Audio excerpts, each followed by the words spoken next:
was stepping off the bus with my buddies. And I can remember being very young and being with my father and just being awestruck.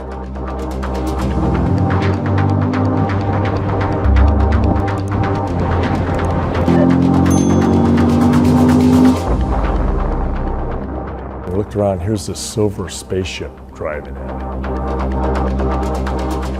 Among this whole sea of cars on the road, here was this thing coming down the road that just looked like nothing else. The one that sticks out in my head would have been the C4 Grand Sport. And it was a white C4 convertible. It was a C5 Corvette, bright yellow.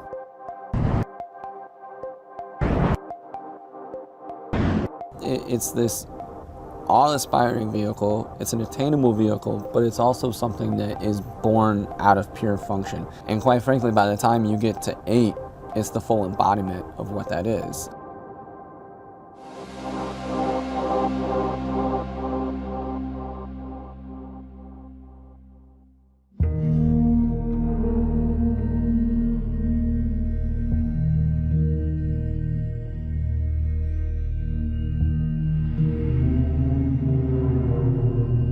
Over the course of my career, I've been involved with Corvette on one level or another, probably from my first day of becoming part of the Corvette team, all the way to the current 2020 Stingray.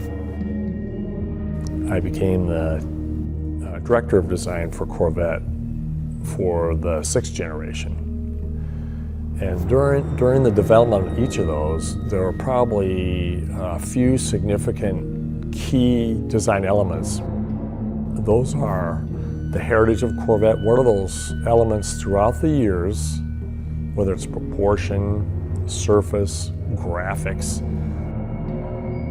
that you can identify and then distill down to their basic elements in a timeless way.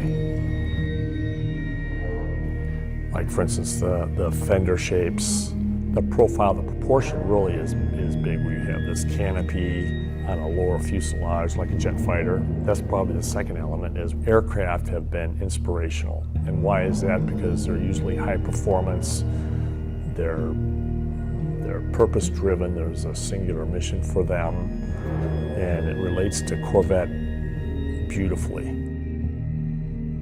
Another aspect is racing. Racing has had a huge influence on Corvette, and particularly, obviously, this last 2020 Stingray is a culmination of all that experience. Well, the character that you see of the car, the design, is influenced by the functional aspects of the race vehicles.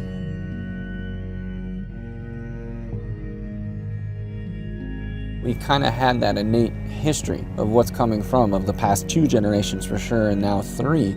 My point is that you see this level of functioning continue grow and grow, and then you get back into the racing program at the same time then, and you see that where the track starts to become the inspiration for the regular man. And I think that's always been a beautiful part about Corvette, is that we're going to the track with this, we're doing our best to win. Obviously it's a shift in where we've placed a motor, but the reality is what caused that shift was what you saw grow from 4 to 5 to 6 to 7. We peaked out where we were at, and it was time to move on. And I remember clearly Tad Schechter, the chief engineer, saying, you know, we've optimized this platform as much as we possibly can.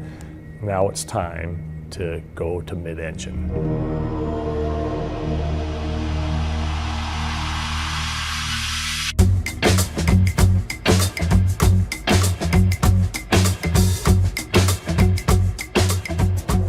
The move of a Corvette from front to mid-engine, you could call it a risk, but for us inside of Design Center, it was something that's always been beneath the surface, and it's something that just never quite made it out of the gate. And since I've worked at GM, there were mid-engine Corvettes around.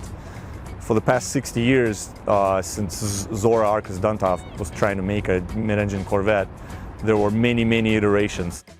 We've always researched and experimented and developed concepts around mid-engine proportion. So it's almost like no wine before it's time, because it has been tried for years. It'd probably be like in a 2011-ish time frame where we started talking about the mid-engine again. We started having meetings as to what we would do with the package, what would we need for content, and we started scripting what we would like the mid-engine car to do at that time. As a designer, you don't often get to work on something that's new essentially from ground up. And this car is new from ground up. We had 3 full-size models, clay models, with a different theme on each side. We probably had at least 12 scale models. You know, a scale model we would develop for 2 weeks and decide, you know, was there merit to the design? If it didn't have merit, then we would just drop that scale. So we were constantly, you know, churning and reworking scales as we were looking for a lot of themes in that.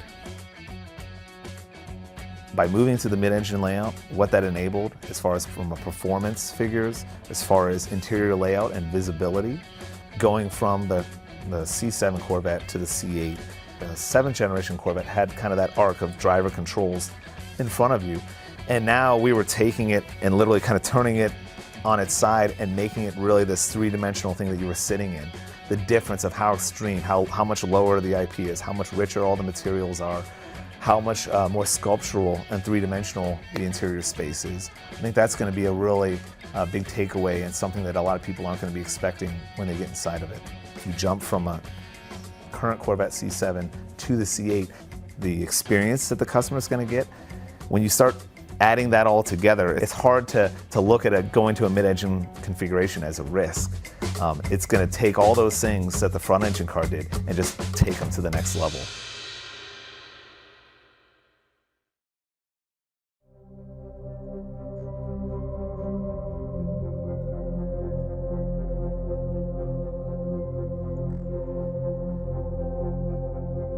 So if I have to sum the whole thing up, I'm most proud that we were able to achieve everything that we set out to do.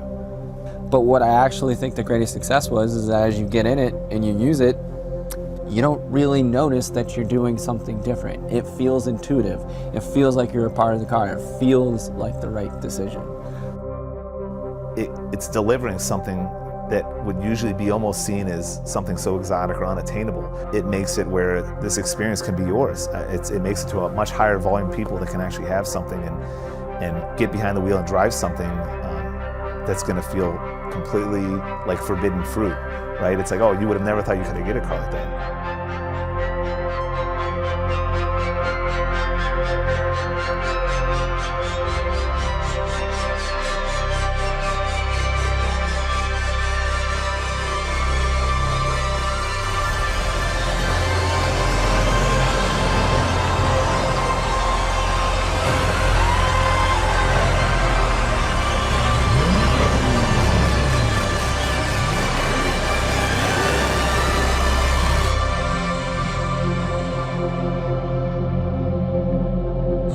Although we all feel a sense of accomplishment for finally, this was the right time to work on and introduce a mid-engine Corvette.